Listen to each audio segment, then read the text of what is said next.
Hello, my darling, and welcome to today's story time.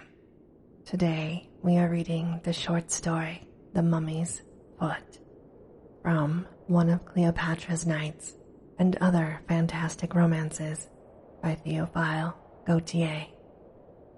And now, on with our story time. The Mummy's Foot.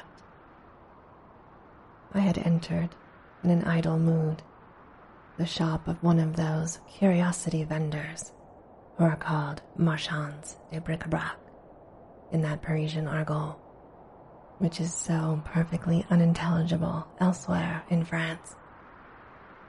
You have doubtless glanced occasionally through the windows of some of these shops, which have become so numerous now that it is fashionable to buy antiquated furniture, and that every petty stockbroker thinks he must have a chambre au Moyen Âge.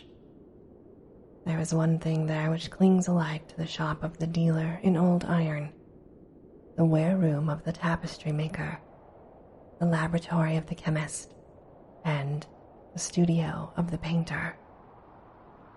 In all those gloomy dens, where a furtive daylight filters in through the window shutters, the most manifestly ancient thing is dust.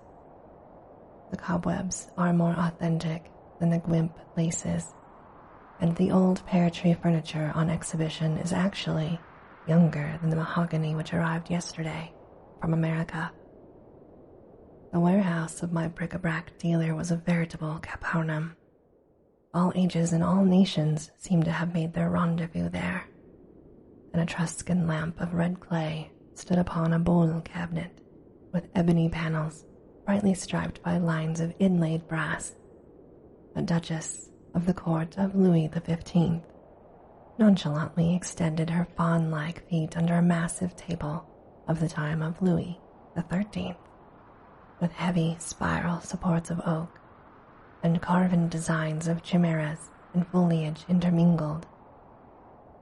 Upon the denticulated shelves of several sideboards littered immense Japanese dishes with red and blue designs, relieved by gilded hatching, side by side with enameled works by Bernard Palissy, representing serpents, frogs, and lizards in relief.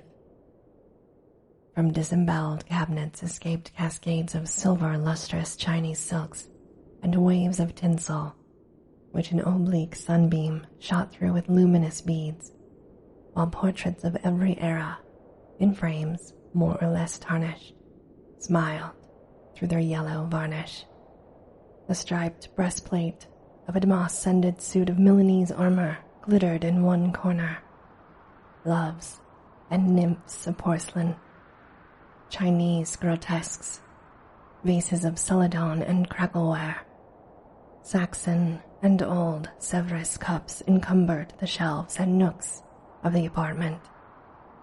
The dealer followed me closely through the tortuous way contrived between the piles of furniture, warding off with his hand the hazardous sweep of my coat skirts, watching my elbows with the uneasy attention of an antiquarian and a usurer.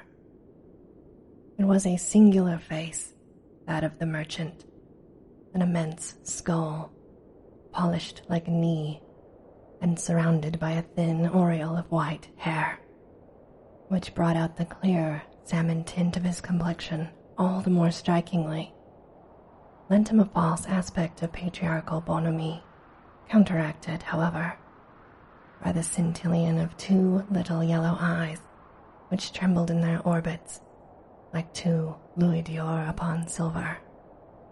The curve of his nose presented an aquiline silhouette, his hands, thin, slender, full of nerves which projected like strings upon the fingerboard of a violin, and armed with claws like those on the terminations of bats' wings, shook with senile trembling.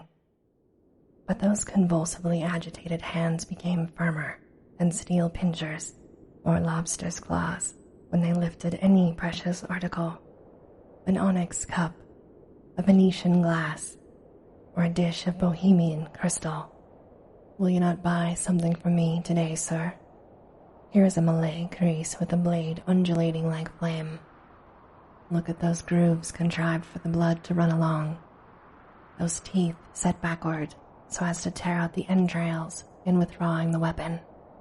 It is a fine character of ferocious arm, and will look well in your collection. This two-handed sword is very beautiful, with its fenestrated guard, but a superb specimen of handicraft. No, I said, I have quite enough weapons and instruments of carnage. I want a small figure, something which will suit me as a paperweight, for I cannot endure those trumpery bronzes which the stationers sell, and which may be found on everyone's desk. The old gnome foraged among his ancient wares, and finally arranged before me some antique bronzes, so called at least, fragments of malachite, little Hindu or Chinese idols, a kind of toy in jade stone, representing the incarnations of Brahma or Vishnu, and wonderfully appropriate to the very undivine office of holding papers and letters in place. I was hesitating between a porcelain dragon, all constellated with warts, its mouth formidable with bristling tusks and ranges of teeth, and an abominable little Mexican fetich representing the god Huitzilopochtli au naturel. But then I caught sight of a charming foot, which I at first took for a fragment of some antique Venus.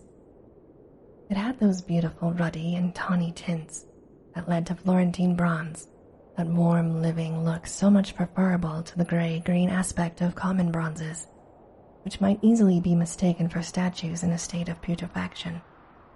Satiny gleams played over its rounded forms, doubtless polished by the amorous kisses of 20 centuries, for it seemed a Corinthian bronze, a work of the best era of art, perhaps molded by Lysippus himself.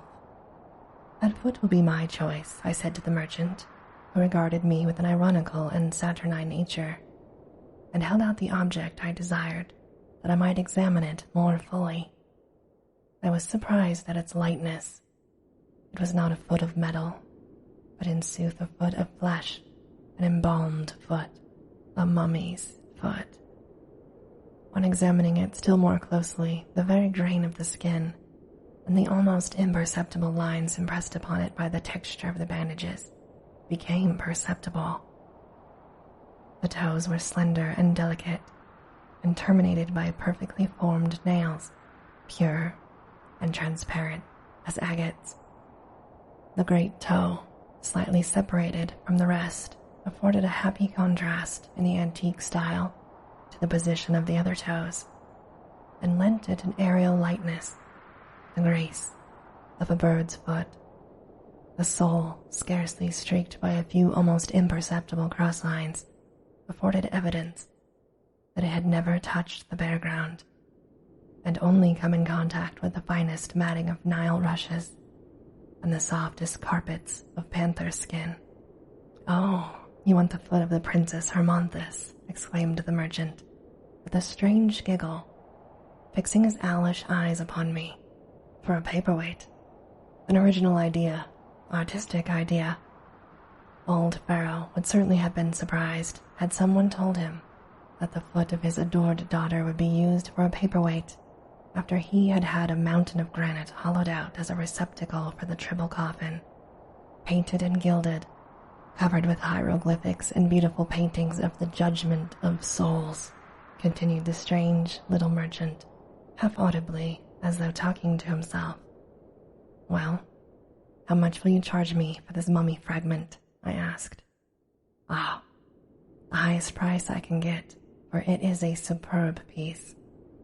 If I had the match of it, you would not have it for less than 500 francs. The daughter of a pharaoh. Nothing is more rare."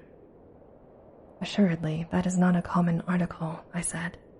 "But still, how much do you want? In the first place, let me warn you that all my wealth consists of just 5 louis. I can buy anything that costs 5 louis, but nothing dearer. You might search my vest pockets and most secret drawers without even finding one poor 5-franc piece more." 5 louis for the foot of the Princess Hermonthis," he said. "That is very little indeed. 'Tis an authentic foot, muttered the merchant, shaking his head and imparting a peculiar rotary motion to his eyes. Well then, he said, take it, and I will give you the bandages into the bargain, he added, wrapping the foot in an ancient damask rag. Very fine, real damask, Indian damask, which has never been re-dyed. It is strong and yet it is soft, he mumbled, stroking the frayed tissue with his fingers, using the trade-acquired habit which moved him to praise even an object of such little value that he himself deemed it only worth giving away. He poured the gold coins into a sort of medieval alms purse hanging at his belt, repeating, "The foot of the Princess Hermonthis to be used as a paperweight." Then, turning his phosphorescent eyes upon me, he exclaimed in a voice strident as the crying of a cat which has swallowed a fishbone, "Old Pharaoh will not be well pleased. He loved his daughter, that dear man." "You speak as if you were a contemporary of his," I said. "You are not old enough, goodness knows." "But you do not date back to the pyramids of Egypt," I answered, laughingly from the threshold. I went home, delighted with my acquisition, with the idea of putting it to probable use as soon as possible. I placed the foot of the divine Princess Hermonthis upon a heap of papers scribbled over with verses, in themselves an undecipherable mosaic work of erasures, articles freshly begun, letters forgotten, and posted in the table drawer instead of the letter box. An error to which absent-minded people are peculiarly liable. The effect was charming, bizarre, and romantic. Well satisfied with this embellishment, I went out with the gravity and pride becoming one who feels he has the ineffable advantage over all the passers-by, whom he elbows, of possessing a piece of the Princess Hermonthis, daughter of the Pharaoh. I looked upon all who did not possess, like myself, a paperweight so authentically Egyptian as very ridiculous people, and it seemed to me that the proper occupation of every sensible man should consist in the mere fact of having a mummy's foot upon his desk. Happily, I met some friends whose presence distracted me in my infatuation with this new acquisition. I went to dinner with them, for I could not very well have dined by myself. When I came back that evening, with my brain slightly confused by a few glasses of wine, a vague whiff of perfume delicately titillated my olfactory nerves. The heat of the room had warmed the natron, bitumen, and myrrh, in which the parachistess who opened the bodies of the dead had bathed the corpse of the princess. It was a perfume at once sweet and penetrating, a perfume that 4,000 years had not been able to dissipate. The dream of Egypt was eternity. Her odors have the solidity of granite and endure as long. I soon drank deeply from the black cup of sleep. For a few hours all remained opaque to me. Oblivion and nothingness inundated me with their somber waves. Yet, light gradually dawned upon the darkness of my mind. Dreams commenced to touch me softly in their silent flight. The eyes of my soul were opened, and I beheld my chamber as it actually was. I might have believed myself awake, but for a vague consciousness which assured me that I slept, and that something fantastic was about to take place. The odor of the myrrh had augmented in intensity, and I felt a slight headache, which I very naturally attributed to several glasses of champagne that we had drunk to the unknown gods and our future fortunes. I peered through my room with a feeling of expectation which I saw nothing to justify. Every article of furniture was in its proper place. A lamp, softly shaded by its globe of ground crystal, burned upon its bracket. The watercolor sketches shone under the Bohemian glass. The curtains hung down languidly, everything wore an aspect of tranquil slumber. After a few moments, however, all this calm interior appeared to become disturbed. The woodwork cracked stealthily. The ash-covered log suddenly emitted a jet of blue flame, and the desks of the pateras seemed like great, metallic eyes, watching, like myself, for the things which were about to happen. My eyes accidentally fell upon the desk where I had placed the foot of the Princess Hermonthis. Instead of remaining quiet, as behooved a foot which had been embalmed for 4,000 years, it commenced to act in a nervous manner, contracted itself, and leaped up over the papers like a startled frog. One would have imagined that it had suddenly been brought into contact with galvanic battery. I could distinctly hear the dry sound made by its little heel, hard as the hoof of a gazelle. I became rather discontented with my acquisition, inasmuch as I wished my paperweights to be of sedentary disposition, and thought it very unnatural that feet should walk without legs, and I commenced to experience a feeling closely akin to fear. Suddenly I saw the folds of my bed curtain stir, and I heard a bumping sound, like that caused by some person hopping on one foot across the floor. I must confess, I became alternately hot and cold, that I felt a strange wind chill my back, and that my sudden rising hair caused my nightcap to execute a leap of several yards. The bed curtains opened, and I beheld the strangest figure imaginable before me. It was a young girl of a very deep brown complexion, like the Beadir Amani, and possessing the purest Egyptian type of perfect beauty.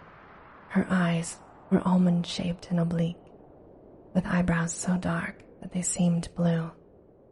Her nose was exquisitely chiseled, almost Greek in its delicacy of outline, and she might indeed have been taken for a Corinthian statue of bronze, but for the prominence of her cheekbones and the slightly fullness of her lips, which compelled one to recognize her as belonging beyond all doubt to the hieroglyphic race which dwelt upon the banks of the Nile. Her arms, slender and spindle-shaped like those of very young girls, were encircled by a peculiar kind of metal bands, bracelets with glass beads.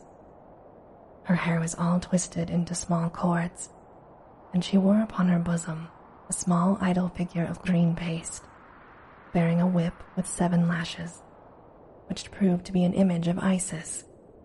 Her brow was adorned with a shining plate of gold, and a few traces of paint relieved the coppery tint of her cheeks. As for her costume, it was very odd indeed. Fancy a skirt, all formed of little strips of material, bedizened with red and black hieroglyphics, stiffened with bitumen, and apparently belonging to a freshly unbandaged mummy. In one of those sudden flights of thought so common in dreams, I heard the hoarse falsetto of the bric-a-brac dealer, repeating like a monotonous refrain the phrase he had uttered in his shop with so enigmatical an intonation. Old Pharaoh will not be well pleased.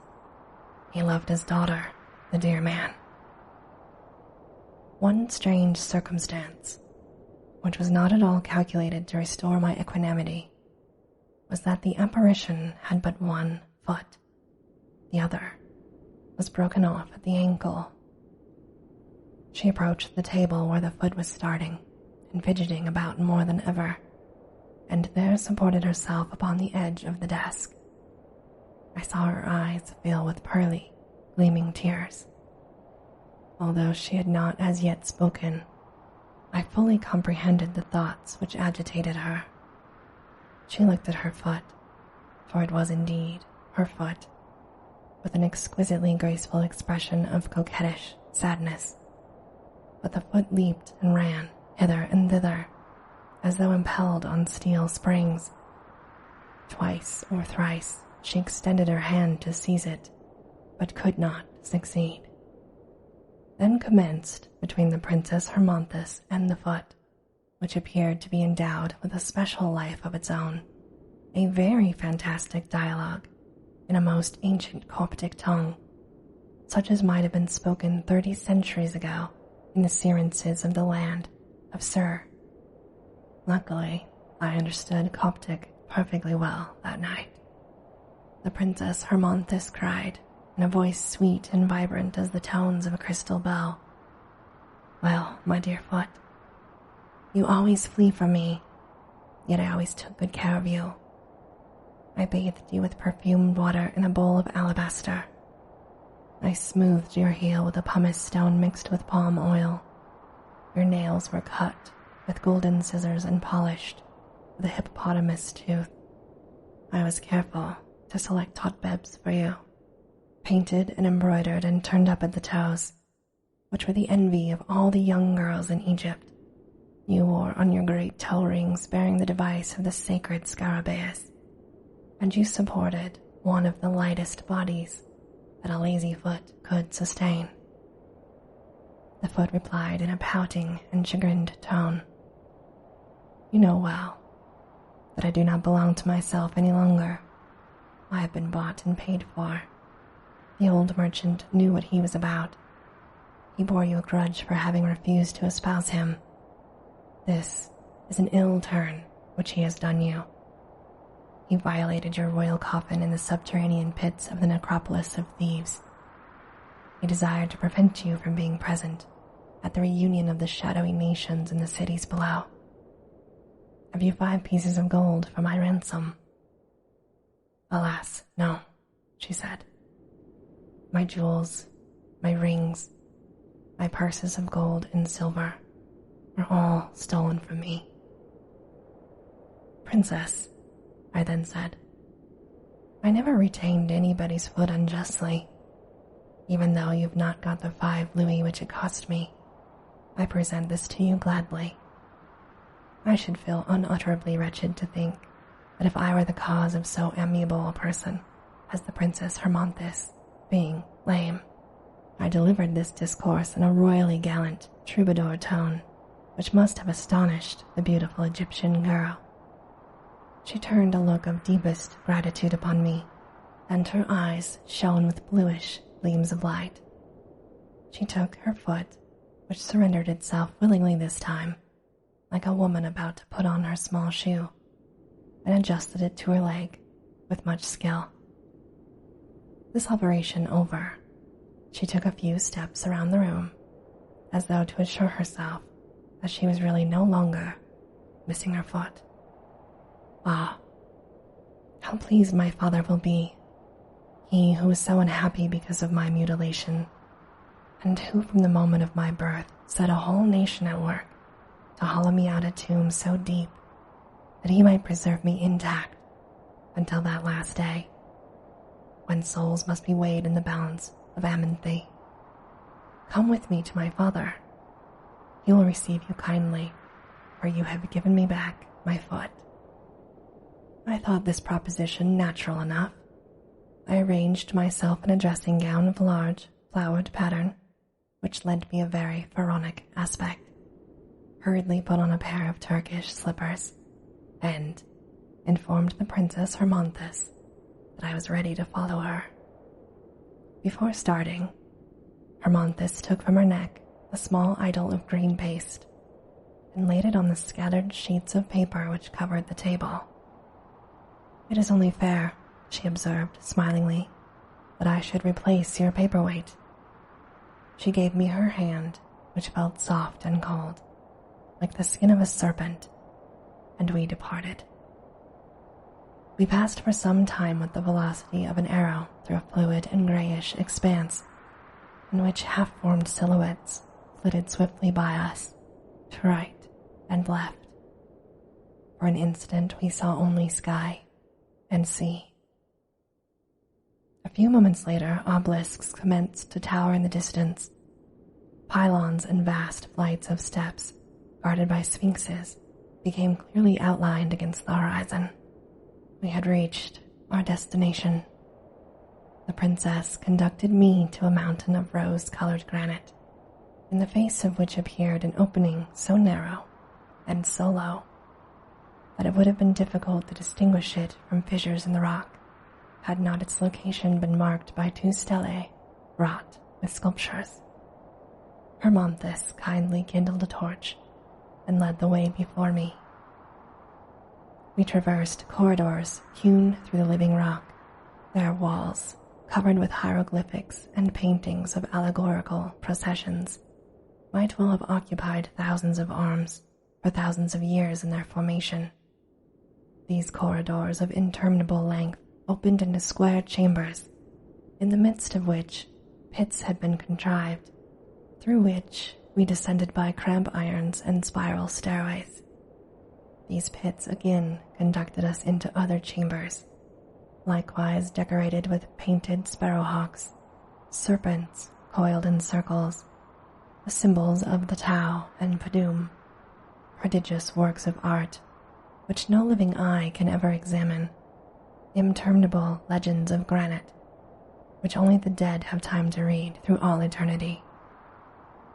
At last we found ourselves in a hall so vast, so enormous, so immeasurable, that the eye could not reach its limits. Files of monstrous columns stretched far out of sight on every side, between which twinkled livid stars of yellowish flame, points of light which revealed further depths incalculable in the darkness beyond. The Princess Hermonthis still held my hand and graciously saluted the mummies of her acquaintance. My eyes became accustomed to the dim twilight, and objects became discernible. I beheld the kings of the subterranean races seated upon thrones, grand old men, though dry, withered, wrinkled like parchment, and blackened with naphtha and bitumen, all wearing peshents of gold, and breastplates, and gorgets glittering with precious stones, their eyes immovably fixed like the eyes of sphinxes, and their long beards whitened by the snow of centuries. Behind them stood their people, in the stiff and constrained posture enjoined by Egyptian art, all eternally preserving the attitude prescribed by the hieratic code. Behind these nations, the cats, ibexes, and crocodiles contemporary with them, rendered monstrous of aspect by their swarthing bands, mewed, flapped their wings, or extended their jaws in a saurian giggle. All the pharaohs were there. Cheops, Tephrenes, Psammetichus, Sesostris, Amenhotep, all the dark rulers of the pyramids and Syritzes. On yet higher thrones sat Kronos and Zixoros, who was contemporary with the deluge, and the Tubal Cain, who reigned before it. The beard of King Zixoros had grown 7 times around the granite table, upon which he leaned, lost in deep reverie and buried in dreams.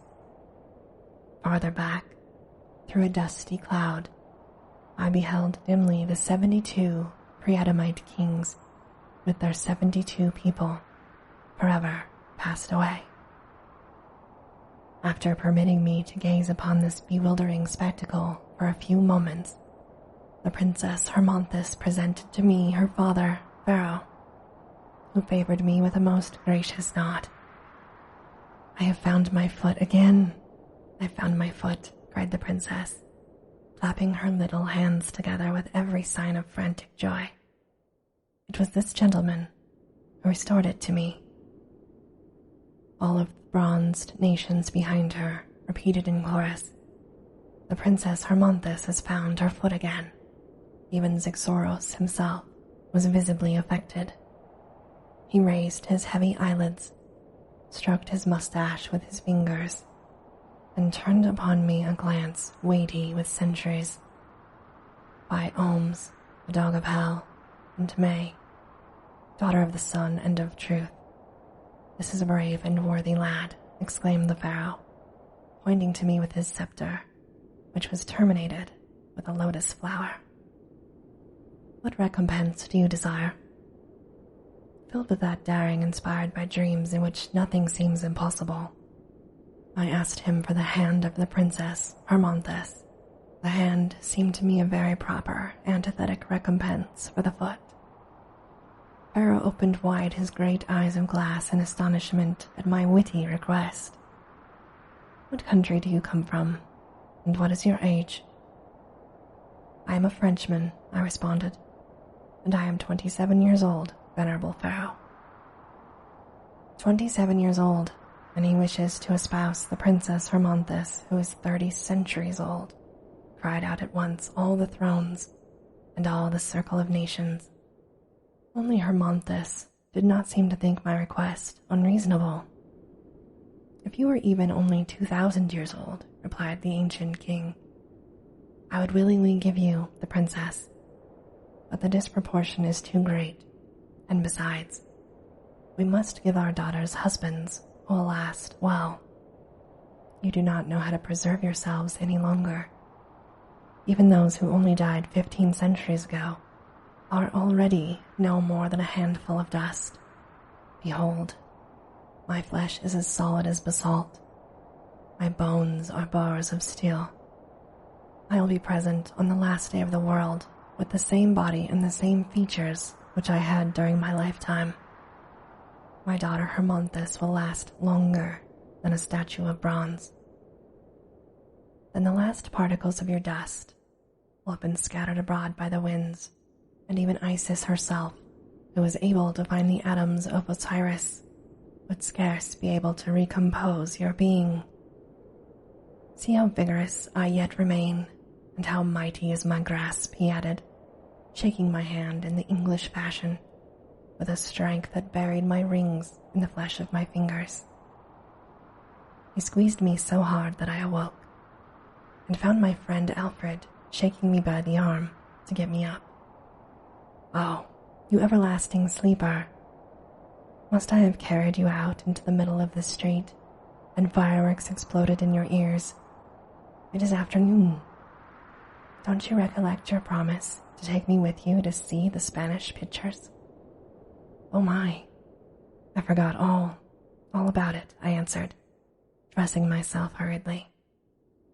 We will go there at once. I have the permit lying there on my desk. I looked to find it, but fancy my astonishment when I beheld, instead of a mummy's foot I had purchased the evening before, a little green paste idol left in its place by the Princess Hermonthis. And this, my darling, ends our story time for today. As always, I hope that you have very sweet and creepy dreams. Good night.